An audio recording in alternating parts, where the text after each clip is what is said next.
that your life is hard and you're giving up on that because you think your life is unfair, think again. I was 18 years old when I got married. I belonged to a very conservative family, a Baloch family, where good daughters never say no to their parents. My father wanted me to get married, and all I said was, if that makes you happy, I'll say yes. And of course, it was never a happy marriage.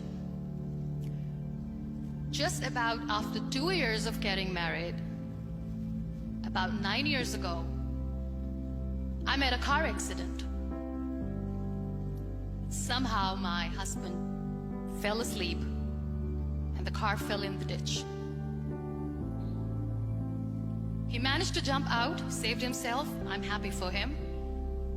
But I stayed inside the car and I sustained a lot of injuries. The list is a bit long. Radius ulna of my right arm were fractured. The wrist was fractured. Shoulder bone and collarbone were fractured. My whole rib cage got fractured. And because of the rib cage injury, lungs and liver were badly injured. But that injury that changed me and my life completely as a person and my perception towards living my life was the spine injury.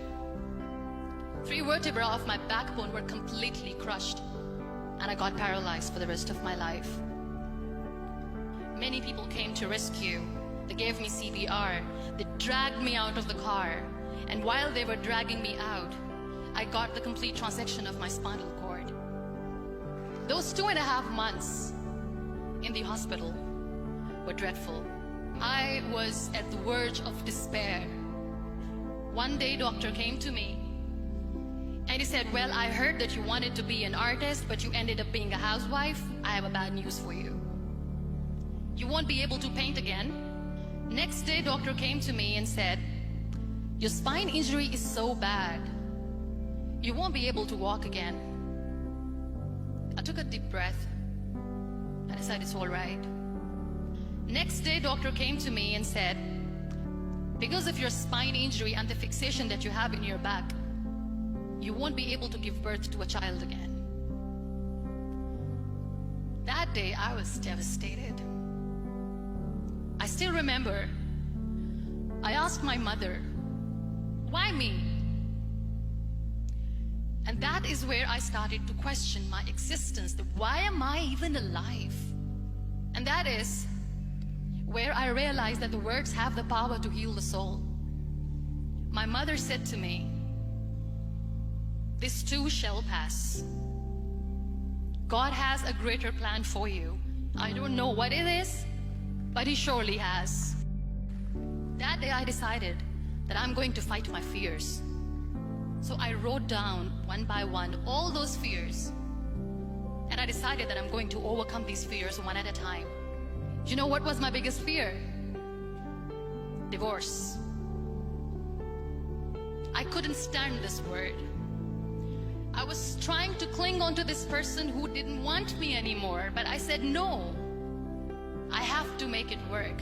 But the day I decided that this is nothing but my fear, I liberated myself by setting him free. And I made myself emotionally so strong that the day I got the news that he's getting married, I sent him a text that I'm so happy for you and I wish you all the best. And he knows that I pray for him today. Number 2 was, I won't be able to be a mother again. And that was quite devastating for me. But then I realized there are so many children in the world, all they want is acceptance. So there is no point of crying, just go and adopt one. And that's what I did. 2 years later, I got this call from a very small city in Pakistan. I got a call and they said, are you Munbia maeari? There is a baby boy and would you like to adopt? And when I say yes, I could literally feel the labor pain. I said, yes, yes, I am going to adopt him. I am coming to take him home. So when you accept yourself the way you are, the world recognizes you. It all starts from within. We have this amazing fantasy about life. This is how things should work.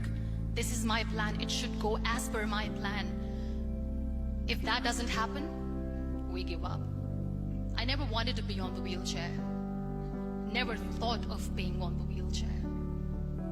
This life is a test and a trial, and tests are trials are never supposed to be easy. So when you're expecting ease from life, and life gives you lemons, then you make the lemonade, and then do not blame life for that, because you were expecting ease from a trial.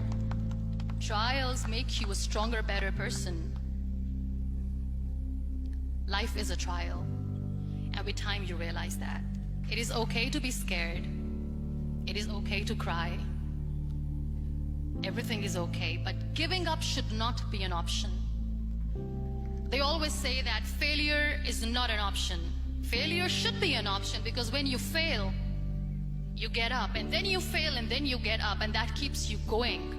There are so many people in the world who are dreaming to live a life that you are living right now. You have no idea.